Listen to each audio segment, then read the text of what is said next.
Bonjour à tous, j'espère que vous allez bien. Alors on se retrouve aujourd'hui au refuge de l'Arche de Noé pour une rencontre avec Noémie Barragan et ses petits protégés. Suivez-moi.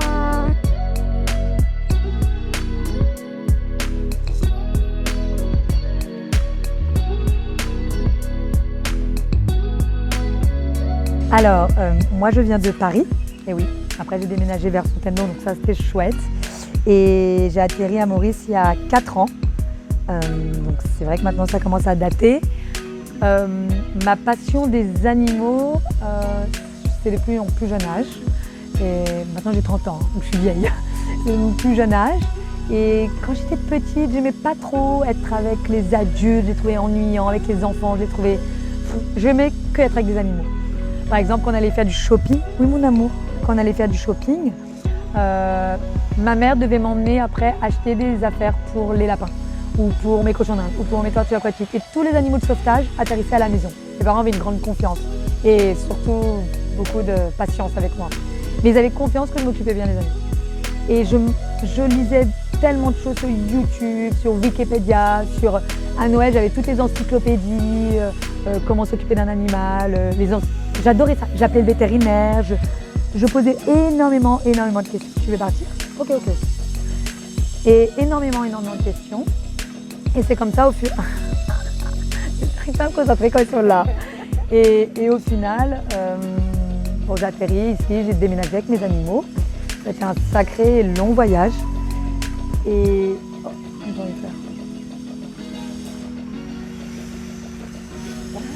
c'est trop beau. Et au final, donc, me voilà dans une nouvelle aventure. Donc, ça fait pas longtemps qu'on a ouvert le refuge. Pendant le confinement, on m'a énormément appelé des animaux à l'abandon, des personnes qui retournaient dans leur pays, qui ne savaient pas où mettre leurs animaux, des gens qui n'avaient plus les moyens. Enfin, on a vraiment eu de tout. Et du coup, ça me fendait le cœur et je me sentais vraiment impuissante parce que là où j'habitais, j'avais plus de place et je voulais pas, comment dire, qu'il n'y a pas assez de place pour le bien-être animal. Et ça a été un pur hasard qu'on a pu rencontrer Gros Caillou, donc grâce à Jean-Luc d'Impact Production. Et il y avait une vieille ferme qu'on a essayé de rénover avec plein de bénévoles grâce aux sponsors et tout. Ça a été vraiment une belle aventure humaine et animalière. Donc au début, je l'avais appelé Sanctuaire des animaux. Au final, tout le monde dit oui, ça fait cimetière des animaux. Et après, on a fait un vote et on a voté, enfin eux, moi je n'ai pas voté là-dessus, l'Arche de Noé. Et voilà, on est parti dans une belle aventure. Donc toutes les semaines, on nous ramène des animaux. Donc là, on nous a ramené tout à l'heure, vous avez vu, des lapins. On nous ramène oiseaux, canards, poules. La semaine dernière, c'était poussins. Tous les autres animaux autres que chiens et chats. Chiens et chats, ils nous contactent directement en disant voilà, on a un chien, on a un chat à placer. Et là, on trouve très rapidement des adoptions, des bonnes familles d'accueil. Donc là, on va par la suite proposer des adoptions. On est en train de faire des contrats avec les avocats pour qu'on puisse avoir un droit de visite. Et s'il y a le moindre problème, on récupère l'animal. Mais avant d'être sûr que la personne s'occupe, quel que soit d'un animal, un oiseau, un lapin, qu'il ait une bonne formation avant d'eux. Ici, on ouvre vraiment aux enfants, aux adultes, aux écoles pour apprendre à respecter et à aimer les animaux. Et d'abord, on respecte et c'est vrai que la mentalité change en bien. Et c'est ça qui est incroyable, on leur donne tout notre savoir, tout notre amour. Et avec un animal, on peut être vite amis. J'avais plus d'amis animaux avant qu'humains.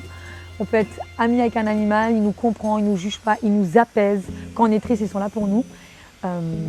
Et les enfants, on les voit s'émerveiller, on les voit être doux. C'est un peu notre miroir. Si on est trop agité, ils vont être agités. Par exemple, les 2 lapins, ils ont voulu partir parce que je faisais trop de mouvements avec ma main. Par contre, si je suis calme, mon rythme cardiaque détendu, là, tout de suite, les animaux le ressentent et restent avec nous. Alors, c'est vrai que les sauvetages, par exemple, on a fait encore des sauvetages à l'île aux cerfs pour les animaux abandonnés. J'ai des milliers de messages sur les réseaux sociaux, donc j'essaie d'y répondre personnellement au fur et à mesure, mais ça, c'est pas évident. Donc, des fois, quand je n'arrive pas à répondre, il faut m'envoyer un point d'interrogation ou même me harceler en point d'interrogation pour que ça remonte la conversation et que j'essaye. Ton temps, ton énergie, c'est pour eux, mais ils le méritent tellement. Et quand on fait du bien autour de soi, il nous arrive forcément des belles choses. Et on est tous venus sur Terre pour faire quelque chose. Pour moi, c'est de défendre la cause animale. J'aime 2 choses, les animaux et les enfants. Et j'aide tout le monde en règle générale. À chaque fois, on m'appelle, on me demande. J'essaye de donner, si j'arrive, d'aider mon prochain. Et ça me fait tellement du bien. En fait, je me sens tellement bien à la fin de la journée. Là, je me sens apaisée. J'étais hyper stressée là, ces derniers temps. Il y avait tellement de choses à régler. Et là, je suis avec eux. En règle générale, dans le parc, je suis heureuse.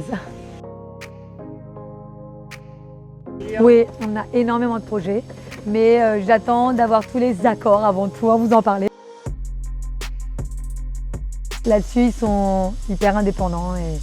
Mais il faut vachement les surveiller parce qu'ils peuvent se coincer, ils peuvent se battre, ils peuvent avoir des maladies. Il faut surveiller tout ce qui est vaccin, vermifuge, protocole sanitaire. C'est pas on a un animal, c'est pas l'achat de l'animal. Parce que tout le monde, quand il dit donner, adopter, oui là, maman, tout le monde donner, adopter, ils pensent que c'est gratuit. Donc, mais non, le plus cher, c'est l'entretien, c'est vétérinaire, c'est tout ce qui est les vitamines, tout ce qui est, là vous voyez, c'est de la luzerne, mais en dessous de la luzerne, on a du bon copeau frais qu'on change. Tout ce qui est l'aménagement, puis un lapin ne peut pas rester dans une petite cage. Donc là, c'est un exemple du lapin, mais un animal coûte vraiment cher à l'entretien si on fait bien les choses et c'est important d'être bien informé. Et mon but, même j'ai plein de gens qui me demandent comment on s'occupe de tel animal, je réponds avec plaisir. De bien réfléchir avant. Et un animal, c'est pas une peluche. Déjà, essayez de vous occuper de votre plante. Si vous arrivez à vous occuper de votre plante, là, vous pourrez avoir un animal. Mais il faut savoir que quand on part en vacances, où va l'animal ? Si j'ai pas de travail, j'ai pas d'argent, mais l'animal, c'est pas de sa faute. Il faut quand même se priver, chose que j'ai beaucoup fait, se priver pour pouvoir assumer pleinement le bien-être, nourrir l'animal, comme une maman avec un enfant. Il faut avoir plein de responsabilités. Et les enfants, il y a des mamans qui viennent adopter pour leurs enfants. Non, il faut que l'enfant soit drivé. Donc on fait des formations, on essaie au mieux de coacher pour que tout se passe bien et moins de problèmes, on récupère l'animal. Mais on ne juge pas. C'est-à-dire quand la personne vient nous appeler pour les oiseaux, les canards, les poules, les lapins, on ne demande pas pourquoi. Vous venez, il n'y a pas de problème et si vous voulez venir voir votre animal, c'est avec grand plaisir. Donc le seul truc, c'est quand il y a des animaux malades, nous dire. Parce que du coup, là, on a un vétérinaire, il faut le payer.